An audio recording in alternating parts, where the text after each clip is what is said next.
Hi everyone, I'm doing a little solo blogging as I'm driving along. I was watching one of these motorcycle videos from a blogger I really like. His name is Tikio Sam, Papa Tikio over there in Tokyo, Japan. And I really like when he cycles or he gets his motorcycle and straps on a GoPro and just drives around and does his blog.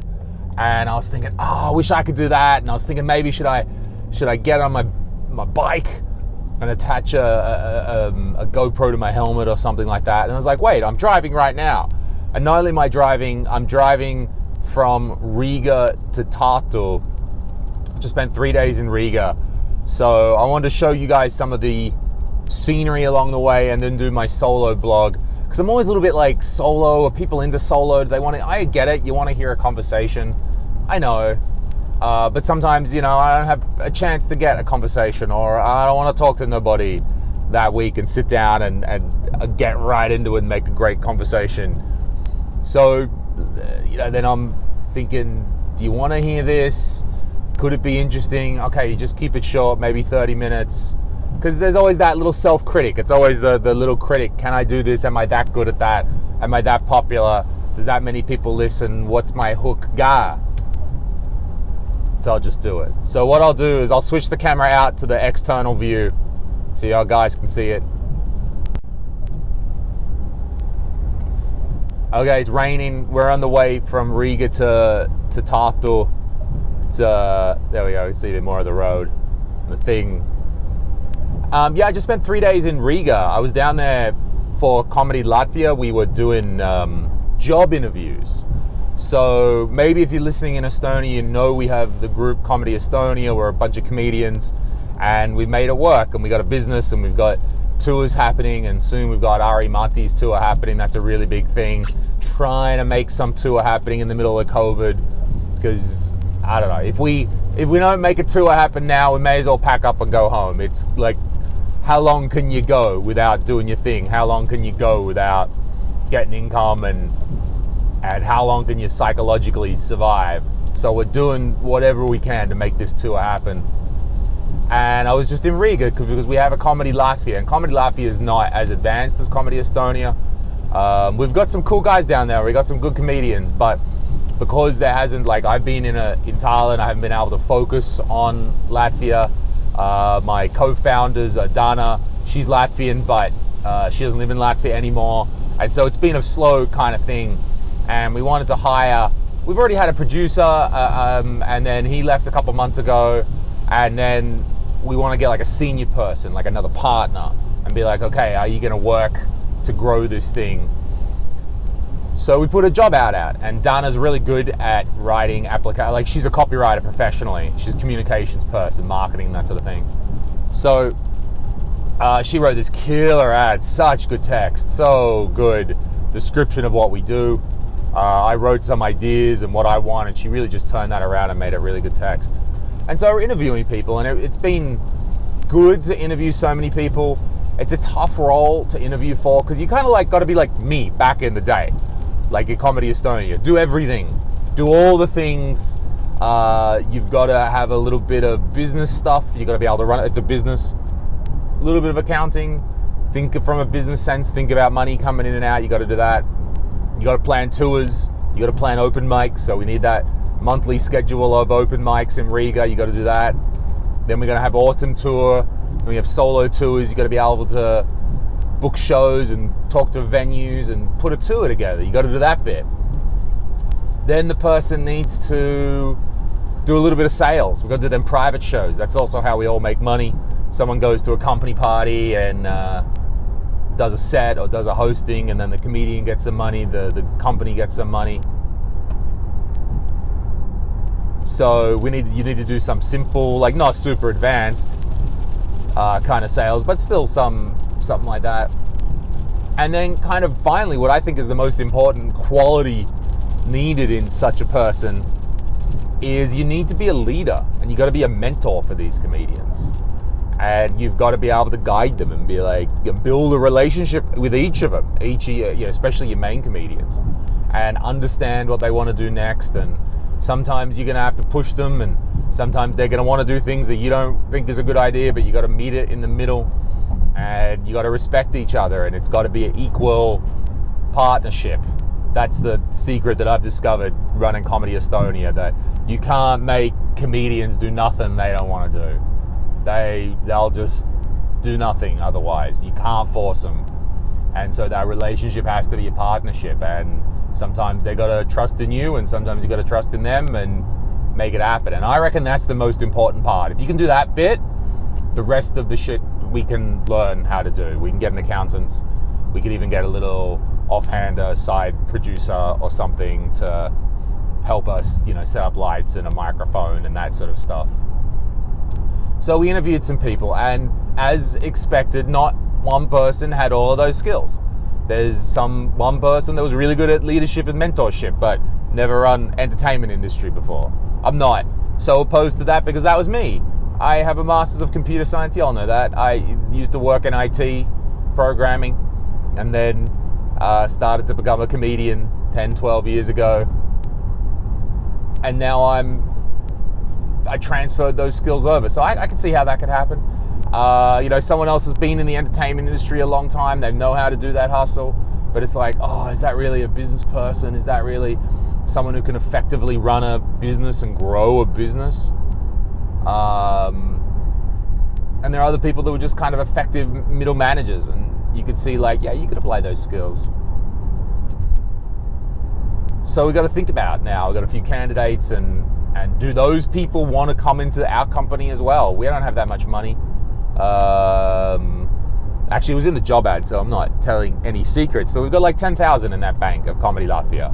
And kind of the mission to this person is, that's your starting money. You need to get this company rolling again, and you got 10 grand. That's not your budget for a year, but that's your start money. And then we got to book some private shows, get some income. We got to get that tour going. And it's hard to do it. I could see that in Estonia we had Comedy Estonia far more advanced than Comedy Latvia, even though Estonia is half the size of Latvia. And beyond Estonia is awesome, which most Estonian people will think, I think, that we just it was just the right people at the right time. I don't think I'm a fucking genius. I don't think Sander is necessarily a fucking genius. But, I met this guy Sander eventually, and we started to work it out. And I had some business sense. But not only that, I could host and talk, so I could produce income, do hostings, and support the company in that way. And then in Sander, you got this guy who's really committed to doing stand-up and you might say a freakishly good talent. Just sort of popping out of the oven, needing work, but having that raw ability right there. And then the two of us just had that perfect combination, or not perfect, but pretty good combination, a good combination. And we were both able to, use our skill sets to make it. And what do you do if you don't have that? So it's good. I think we're going to get somewhere with these Comedy Latvia people. We got 3 people that we like. They need to now go to some more shows and talk to the comedians, because it's that partnership with the comedians. Comedians got to be down. I can't just hire someone and then be like, yo, here's the new guy or person or woman that does it. They got to be into it. And then not only that, I got to get that person up to Tallinn for a little while. They need to see what Comedy Latvia could be when it grows. We've got a lot of employees in Estonia. We've got 5 employees, for better or for worse. Lots of comedians, 7, 8 professional comedians.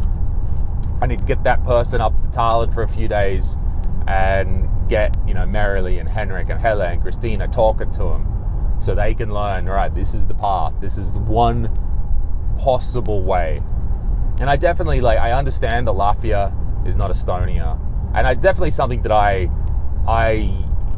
suffered from in the beginning, is going, this is what worked in Estonia, we must do it in Latvia. This is the way these comedians in Estonia work. It's gonna be like that in Latvia. And I do understand now with time things are a little bit different. Estonia is one possible blueprint for how it could happen. And one example of that is even working with companies. Comedy Estonia comedians are very purist. They just want to do stand-up, and you will notice that we don't have many brand collabs. We're not influencers. Maybe we are, but we don't try to be. We don't, not that much on TV. We're not flogging merch or someone else's gear. Just want to do stand-up. We're not that much in other things. And that's just the culture that we got. I don't know. I think it kind of, again, comes from the roots of me and Sander, and then you got guys like Mikhail coming on board who just didn't want to do it. And those guys being fortunate enough that they are talented enough that they could just do stand-up. Because that's all well and good to be like, yo, I'm going to be a stand-up. All I want to do is stand on this stage. But you still got to support yourself. You still got to make a media career. And in Latvia, not to say those guys are any worse, not at all, but they're just more open to doing brand collaborations. Those guys are like, cool, no factor, we don't mind. Also, because Dana, my co-founder down there, she's in marketing. She does campaigns. That's literally her bread and butter. Coming to a stop sign here. Gotta cross the railroad. Christ. Here we are in Soviet Latvia. So yeah, Dana, she's got that marketing communications. She knows how to put together a campaign and knows how to do that marketing stuff. And so in Latvia, they've made like some good income. They worked with Jameson's, the whiskey brand. Worked with Volt. They worked with a couple of other companies, and we're so retarded about that in Estonia. We can't seem to pull it together as much as we may think that's a reasonable idea. Cultures of people get so hard to change.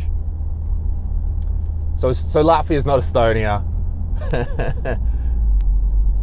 Although you wouldn't know it by this footage as we're driving through the Latvian road here. It's all the same stuff, isn't it? Is it? So I've been down there in Riga. I like my time in Riga. Tim always gives me shit because I don't like Riga.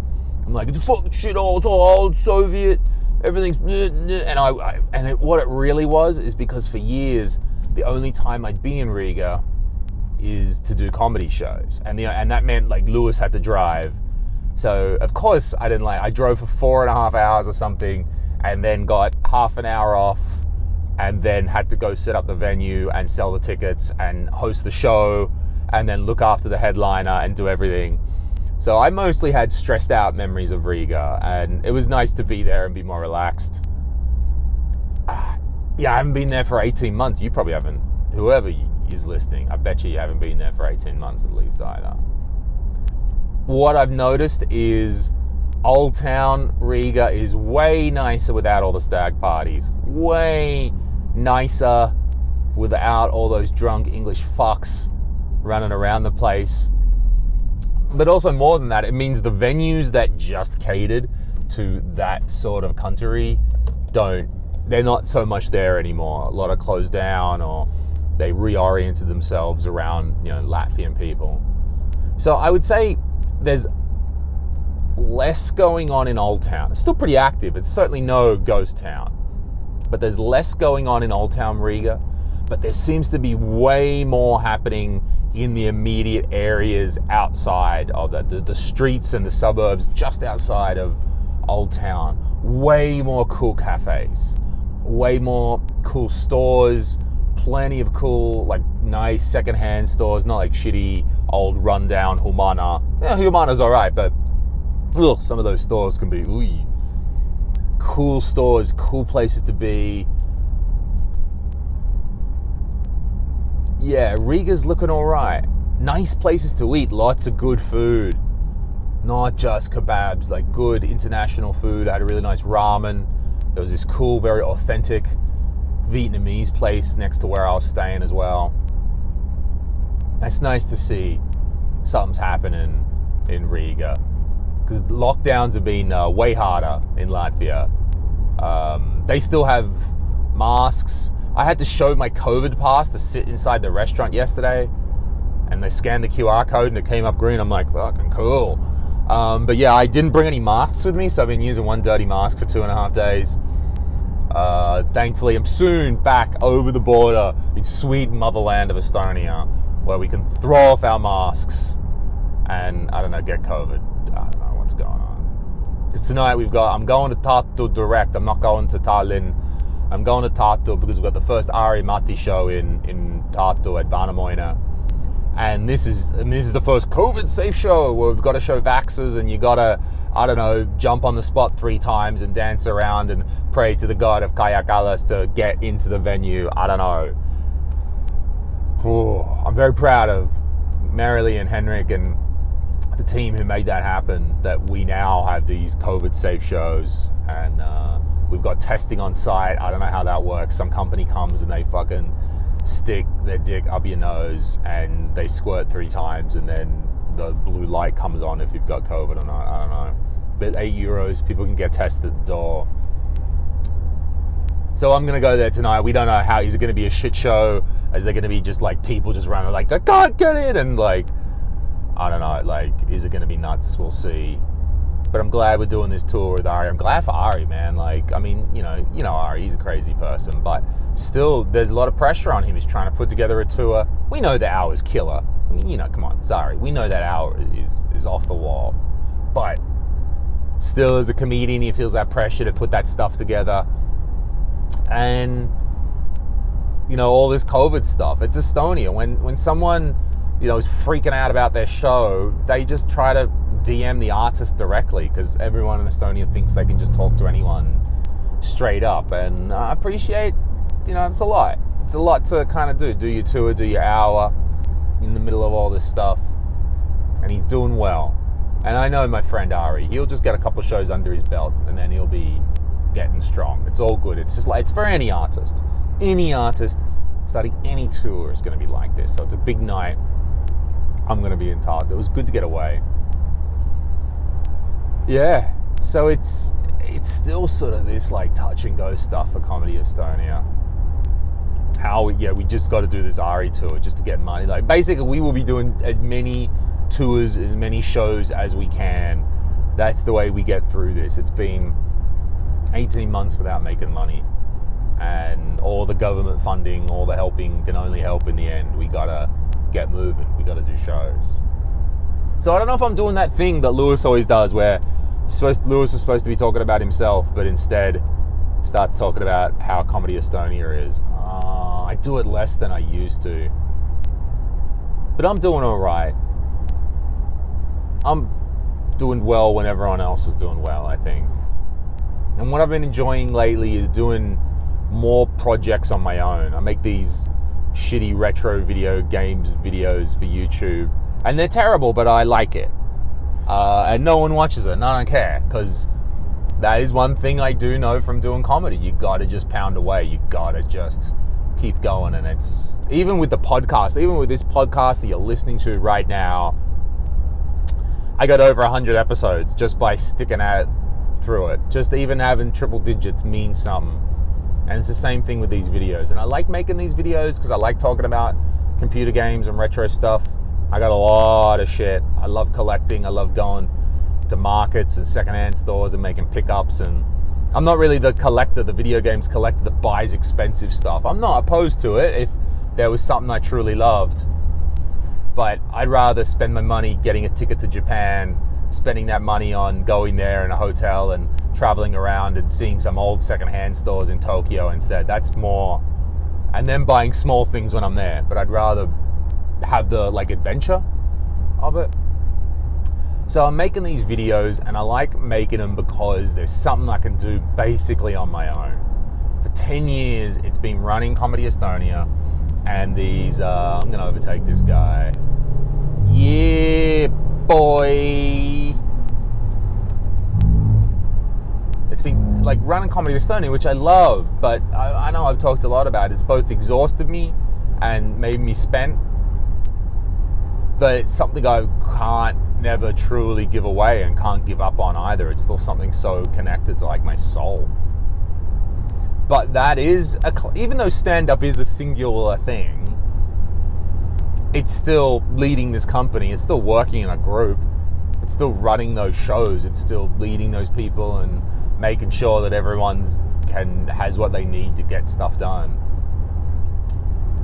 So it's even hard sometimes just to be a stand-up comedian, because I go to a show and I'm like, oh, I organized this, or I did this and I know everything about it, and I don't know, I get a bit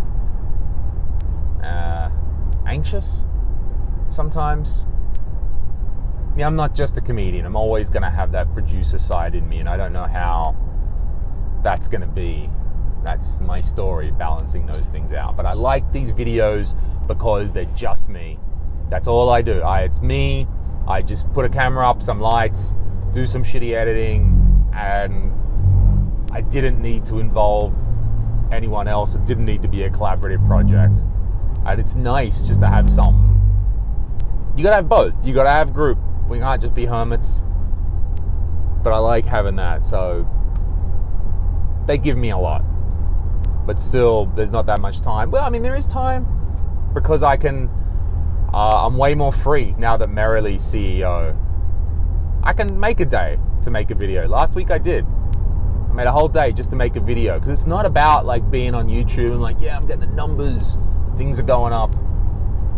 That day was a good day for me because I made a video, because I did that work and I could take that time. It was interesting being in Latvia. Yeah, loads of the guys were just like, oh, I heard you're not doing Comedy Estonia anymore. I'm like, what are you talking about? No, I'm still doing it. Just made someone else the CEO. Someone else has to do spreadsheets and hiring, I don't know, tour decisions and the million other things, the million other procedural things that a CEO has to do. Organize parking. How is everyone's budgets? Everyone getting paid on time? Liaising with the accountant. Making sure the office is fine. All these things that takes to run a company. And I'm really happy to have someone else do that. And a great person. Marily's a great person to do that. And I can already see those changes. These are changes I've been trying to make in my life for a long time. Sometimes we can't just make these huge. If you watch enough YouTube videos, they'll make you think you can just change. Bam! Change. Go do it. Fucking Jocko's yelling at you. Just go do it. Sometimes change takes time. And we just got to move things along. And I can see my life changing like that, but we're still slowed down from COVID. If I had my way, I'd go live in Tokyo for 3 months. You can't even get into Japan right now. I mean, they are super fucked from the Olympics. You probably all have some idea of that from the Olympics. Like, they're so fucked. They have a state of emergency, but that like means nothing. All it does is mean bars close a little bit earlier. And in the meantime, there's every crazy athlete running around coughing on everybody as well. But I love Tokyo, and I love getting away, and I love being there. And I'd go there for 3 months. Why 3 months?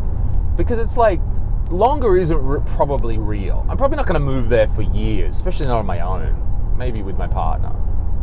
But on my own, like, I'm 41. I'm not just going to pack up and leave everything behind. Things that I like, Comedy Estonia, I like. My relationship, I like. There's something old Lewis never used to say. I like all these things. Could life be happier, or not happier, like more exciting? Sure. I live in Lagri. Hoo-hoo-y! So it's more like 3 months is like a realistic thing, because you don't, especially if you have to go there for a year, you got to get a visa, go get an apartment. Oh, they're not good with the foreigners in Japan, let me tell you. It's tough. My friends that I know that live there, they speak Japanese and it's still tough. They're like, 3 months is easy. I get a short-term apartment, no need for a lease, maybe even Airbnb. Don't need any visa. It can be touristic visa for that time. But it's still long enough to like get into it and be away and feel like you're in a different life for a different while. I want to make videos, write, live in a big city again. Man, here I am driving around the Latvian countryside, where I kind of thought maybe this would be interesting for you guys to watch the road, but it's just green after green. Here is truck driving down street, and it's just green after green. I don't know if I'm still going to be talking when we get to the border. We're back in safe Estonia, the fatherland, the motherland. Do we say fatherland? Isama? Isama. Okay, so we say it's not Emama. Is it? I guess you could say that. But it's Isama. Minnu vaike Isama. Ma tagasi. Very soon. Ma tagasan? Tagasi? It's still tagasin? I don't know. I got to do that Estonian course soon as well. That is another change that's coming in my life, and I'm so shit scared of it. I'm shit scared of learning Estonian because I've put it off for so long, and in my mind I've made it a thing like, I don't need it, I can get by. And so it came to it because I've understood there's 3 years to go off my current visa, and I could apply again. I could, just get another 5-year visa after that. But if I just learn B1 Estonian, Jesus. If I just climb Mount Everest, if I just get B1 Estonian, then they'll give me permanent residency. And I don't have to reapply every 5 years, and I don't have to worry about my wage, because I got to pay myself a wage to get this living visa and shit. And I can just see, like, I just get this permanent visa, and I can come and go from Estonia whenever, whatever, live anywhere else, but then still come and live back in Estonia one day, live in Tokyo for a year, but then still come and live back in Estonia. I could see in the long term how getting a permanent residency would be advantageous. And I've got 3 years. I'm a dummy. It's probably going to take me 3 years.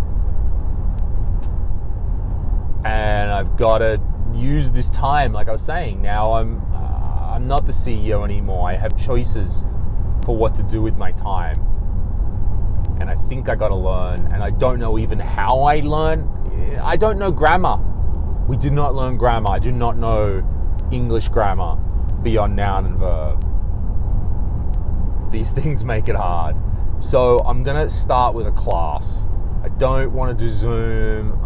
Maybe that could be good. I don't even want to do one-on-one. It feels very immediate. I think I'd like to be in a class where I can talk with people, and you just stop for a second and you can hear someone else and learn from them. And I think there's something about being in a classroom. So I'm trying to find that.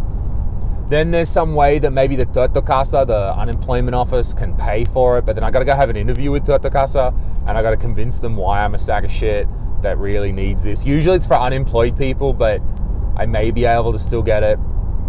I mean, it's like $600 for the first A1 course. So I guess I may as well try. Go down and talk to Tartu Casa about it. So yeah, I'm so scared of it. I'm so it's like when you put something off for so long and it becomes such a thing in the back of your mind. I know that means that when I do actually start spitting out sentences, that will be an even greater level of satisfaction. Yes, I understand the psychology. I don't know. I know, and then for years, I thought to myself, if I do go and learn Estonian, I'm not going to tell anybody. I'm not going to, because it was just pressure. I was like, if I start telling everyone, there's going to be expectation, and then every motherfucker's going to ask about it. I'm like, I don't want. And then what if I'm failing and it's really hard? And I just thought for ages, I'm not even going to tell anyone. I'm just going to do classes, and then out of nowhere, like at A2 level, bust out my lines and just be like, whoa. But you know me, I can't shut up about nothing. I can't keep anything that I'm doing in my life so super secret. So yeah, I'm going to go to these classes. We're going to hear how I go. I guess it's good fodder for stuff to talk about. I'm really interested to see whoever else is in the class. Y'all know, you look around Estonia these days, there's so many more people. So many more people of color. So many more people from other kind of cool countries, and they're cooking food and they're making jobs and they're doing stuff, which I think is rad, right on. So it's going to be interesting who else is in class, how maybe we tailor the classes around, what we all need to know. So maybe I'm going to be learning Bolt delivery driver Estonian. I don't know. Such a fucking cliche right now, isn't it? That all the foreigners, they just drive Bolt. Hey man, do what you can. Do what you can to get by. We're not far from the Estonian border. Almost home in Isamaa. Getting up there to Tartu. I'm trying to slow down as well with these conversations. I know that I talk a lot and I just like stage. I was thinking about as well, why don't I do stand-up anymore? And I appreciate people still want me to come perform stand-up, and that's a really nice thing. We still get offers, hey, can Lewis come and do a stand-up? And I'm like, wow, you guys have long memories. I haven't done that stand-up for ages, but that's Estonia. Like, if you can get the people to like you, you know, they will like you for a long time. Just as long as you don't screw it up too bad. And look, Igor Mang will tell you, even if you do screw it up, it's fine, don't worry about it. You know, who was that? Who was that guy? Erkinon, a couple of years ago, every left-wing Twitter friggin' cancel culture was on him. He said something about the gays, we don't, cares, you know. Now, 2 years later, the dude's fucking selling Sportland like it's nothing. Sportland, the most youth-oriented brand where all they do is they get the young influencers. Erkinon, flogging Sportland. That tells me, and I actually try to make that as a lesson for our comedians. Look, you don't want to fuck up. You don't want to be doing and saying dumb shit. But if you do, just give it a bit of time. You'll be all right. We don't have enough people in Estonia to properly implement cancel culture. We wouldn't have anyone left. If everyone in Estonia who said something retarded got cancelled, we would not have a country.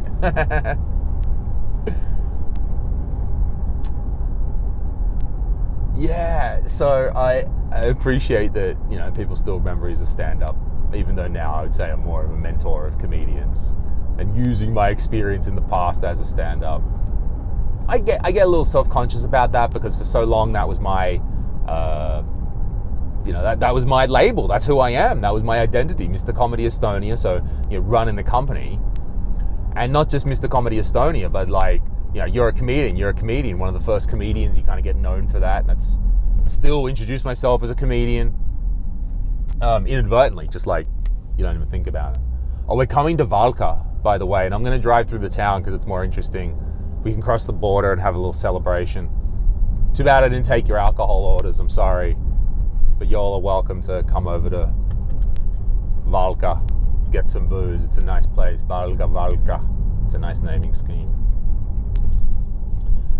So it was sort of even that getting away from stand-up when it was just like too hard to be a stand-up and be right and be creative and artistic and run this business. But it left a hole in me. It left a nagging feeling like you should do it, you could do it. Potential, like leaving myself in potential. Am I not pushing myself to my full potential? Am I just holding myself back? Am I not really doing it all?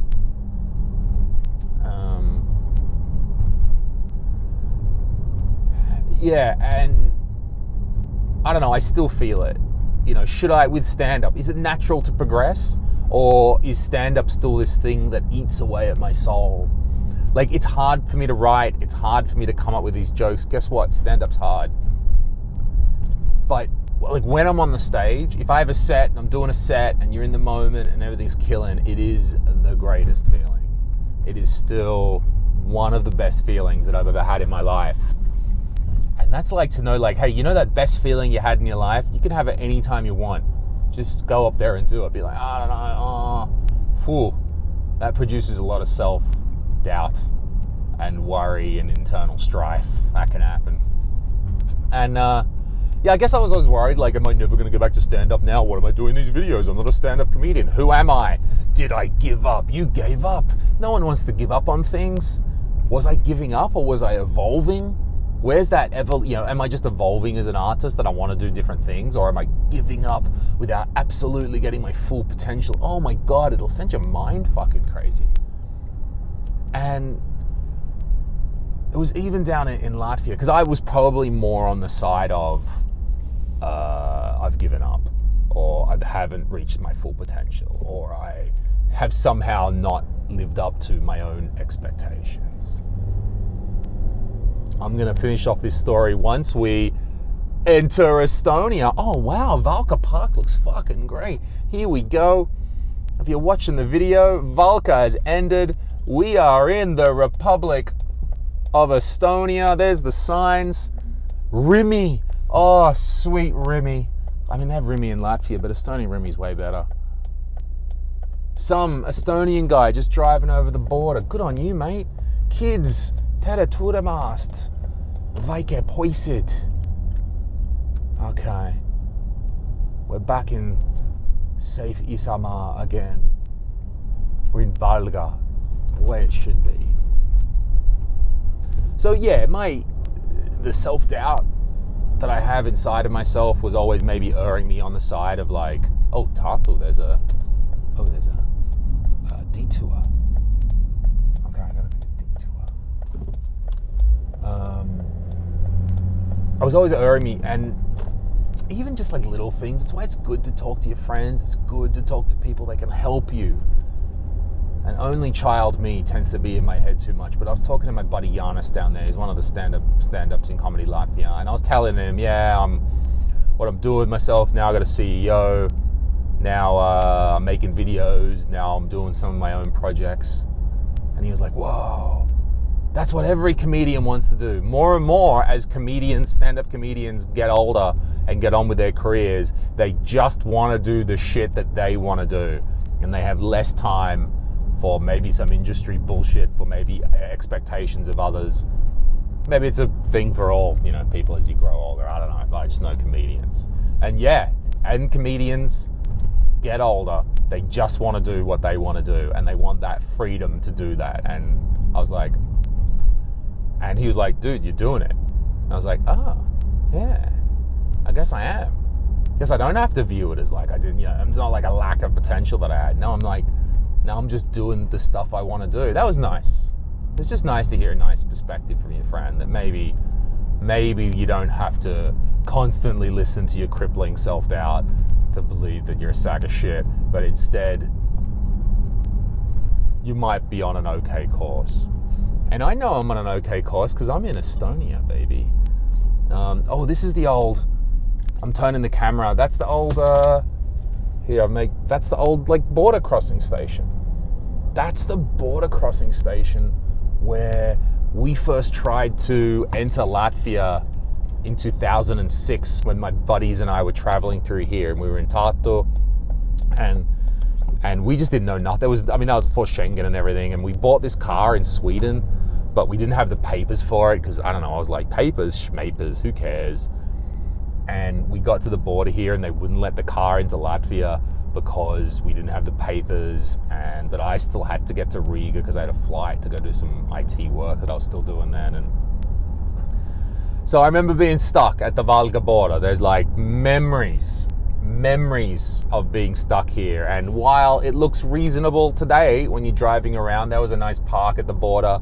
2006, that was still some Soviet shit. I thought I was lost in deep Siberia when I was stuck in Valga at 8 p.m. at night without a way to get to Riga.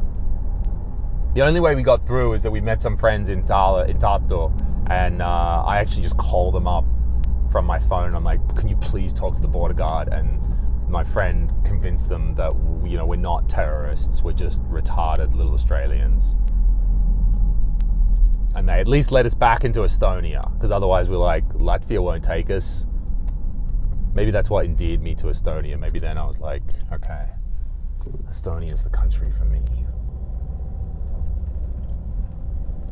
Valga Soja Museum, Emma Park, military museum, and you can jump around and shoot a gun and shit. Oh, there's already, fuck you. Look, 5 minutes within Estonia and there's already a goddamn billboard with Yuri Ratas's face on it. Oh, Jesus. Can't I go 10 minutes without seeing that fat fuck plastered in front of my view? I don't know if you saw when those Olympics, when the girls came back from the Olympics, the fencing girls, the sword fencing girls, when they won the gold. And the way it comes is they come into Tallinn airport, and instead of going through the main terminal, they take them through that old terminal, the OG terminal off to the side. And so they can walk straight in, and there's media and shit, and there's flowers and, families, and it's a beautiful scene that we all watched live. But what got me about that thing was like, there's a stage, and of course all the politicians have to make their speech so they can be seen. But how about if you were one of these ladies involved in the fencing. It's a huge thing. You worked your whole life. Train. You become best in the country, best in Estonia. Then you get selected. Oh, we're going to go represent our great nation at the Olympics. And then that gets cancelled for a year. So then you got to do it again. You got to wait one more year. Finally, you get to the Olympics. First round, second round. You're battling COVID. You're trying to find a good ramen in Tokyo. You're trying to, and you win. You win fucking gold for your country. It's your lifetime achievement for yourself. Huge, massive thing for your country. And then you get your gold and it's amazing. The world spotlight is on you. And they put you on a flight, Tokyo. You come back to Tallinn. You enter in the fucking side entrance. And the first thing, within 10 minutes of getting back in the country, you have to listen to a speech by Jüri Ratas. Oh, God. Talk about punishment. Why? Just let him in. Just give him some money. Thank him for it's a good life. I read that, was it the fencing one or somebody else? Someone who won gold at the Olympics. They got given a plot of land in Hiiumaa. And I think that's the most realistic way to buy property in Estonia these days. You're going to have to win gold at the Olympics. Seems easier than buying a plot of land at a reasonable price right now. I'm thinking about maybe I got to get on the treadmill, run a few kilometers, start entering a race. This seems like a more realistic strategy than getting a loan from Swedbank and then trying to buy some overpriced piece of land in this property market. Better get my permanent residency, then I can buy something. So this is it. Thanks for listening. I'll kind of wrap it up soon. It's just 40 minutes, 45 minutes. We're in safe Estonia, on the way to Tartu. I've got a few hours. I go check out the Sobrate. Do I ever say that right? It's one of those phrases, like the secondhand store. Sobrate. It's so hard for me to get out that it's like one of those sentences, those titles that I just say so quickly and just move on. So no one could acknowledge how stupid I just said those two words. I'm going to go to the second-hand store, maybe the Uuskas Utuskeskus, see what's up. And then by 4 p.m., we're setting up at Vanamoina. There's going to be a tent. There's going to be testing. I don't know what sort of crazy anti-vax COVID people probably protesting. I don't know. But I'm down for it because that's what we're here for. So thanks for listening. I don't know yet whether I'll release this as an extra episode or a solo or some sort of the main one on Wednesday if I can't find someone else to talk to. But I enjoyed it. I hope you liked the video of me driving around the countryside. Thanks a lot. I'll see you next time.